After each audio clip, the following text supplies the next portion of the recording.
This is the problem on the Sun, and it reads, the amount of radiant power produced by the Sun is approximately 3.9 times 10 to the 26 watts. Assuming the Sun to be a perfect black body sphere with a radius of 6.96 times 10 to the 8 meters, find its surface temperature in kelvins. Okay, and there are several things to point out in this problem here. It says the amount of radiant power produced by the Sun is approximately 3.9 times 10 to the 26 watts.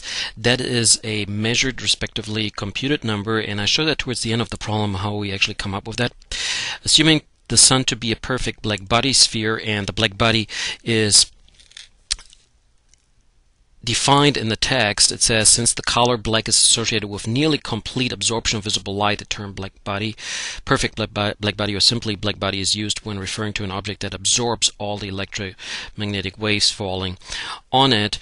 And what it will do to the equation, the Stefan-Boltzmann law of radiation, obviously that's what we're going to use for this problem here, is that the emissivity E comes out to exactly 1, so we don't have to invent some kind of number here for a perfect light body that E equals 1. It's a perfect radiator and a perfect absorber. And let's see, then it says with a radius of 696,000 kilometers, or 696 million meters. And how do we know that? I explain that after I'm done with the problem here as well. Find its surface temperature in kelvins. Notice that they're writing here in kelvins because this is, I believe, in my problem section here, kind of the first equation that involves absolute temperatures, and there I have to change to the absolute temperature scale, which of course is in kelvins. Okay, let's see what is given. They tell us what the power is of that the Sun emits, or the amount of radiant power that it emits, and I would express that as the amount of energy. Usually we use the Q as heat, but here it's the total amount of electromagnetic energy divided by the time, and that would be the power. So this one is given joules per second, is the same as watts. And then they tell us, yeah, that is perfect black body sphere, so E, the emissivity, is given as 1, and then its radius is given, from which of course we can figure out what the area is, and then find its surface temperature. This was, all of these were supposed to be a check mark, and then we're supposed to figure out what the temperature is, and of course we're using the Stefan-Boltzmann law of radiation, which says Q equals E times the Stefan-Boltzmann constant sigma times temperature to the 4th power times area times time t. And we're supposed to figure out what temperature T is. So that equals the Q divided by T, which I write separately here because this one we have given as a number, and then times, there's nothing else in the numerator, so I'm just going to write a 1 there. And then of course, as we're solving for T here, we have to divide by everything else, so we have to divide by E, which of course is 1 in our case, then the sigma, which is a really tiny number, and by the surface area A, and of course the T is already attached to this one here, and then we have to take the 4th root of that, and that was supposed to be a 4 again. As usual, the 4 smears into a 9, and then because of the units here, you can see if you do the unit analysis, you will come up with kelvins. And of course the A here is that of a sphere, so you have to look up the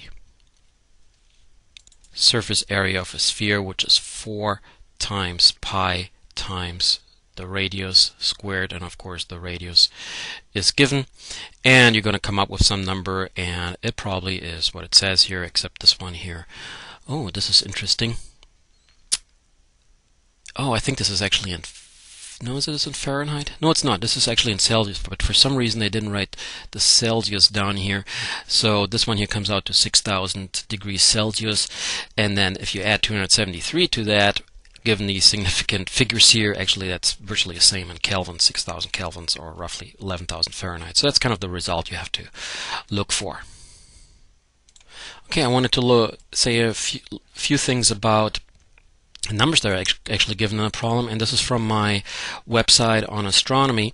So here's the web address. I'm going to squeeze this in a little bit more so we can look at everything at once here. First of all, I want to talk about the distance that they tell us. I'm sorry, not the distance, but the radius they tell us in the book. And so here the diameter, which is given in the book as 696,000 kilometers, and then of course double that is actually 1.4 million kilometers. I don't know why I wrote down here 1.3 million kilometers, but anyway, in order to figure that out, we would have to do the same the first thing. First, we're going to figure out what the distance is to the sun, and there are two ways. One is use a radar and propel a radar beam at the sun, and then see how long it takes the radar to return to Earth, and that's 17 minutes. And then of course one way is 8.5 minutes. Multiply that with the speed of light and we come up with a distance of 150 million kilometers. There's a second way of looking at that, and that involves parallax and triangulation. Comes out to the same result. I'm not going to explain that method here at this point. And then the diameter, for the diameter we would need to know what that distance is, the 150 million kilometers. Here it is again. And we have to know what the apparent size is, and that is about 0.5 degrees, half a degree.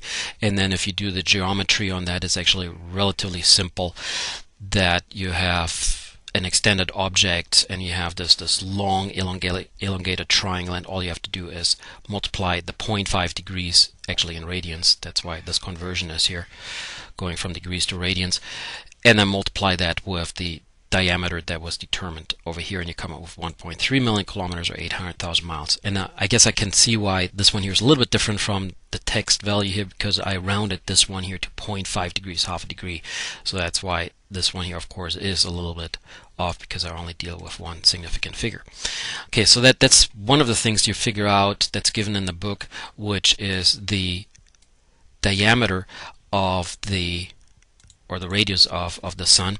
And then the other thing that we need in here is, actually this is given in the problem, 3.9 10 to 26 watts. But how do we figure that out? How much radiation, how much energy the sun radiates per second? Well, what we do is we measure something called the solar constant, which is the energy received from the sun on Earth, measured on Earth and with satellites, and which is measured as 1,370 watts per square meter. So that means each square meter, each 10 square feet on Earth receive 1,370 joules every second, 1,370 watts.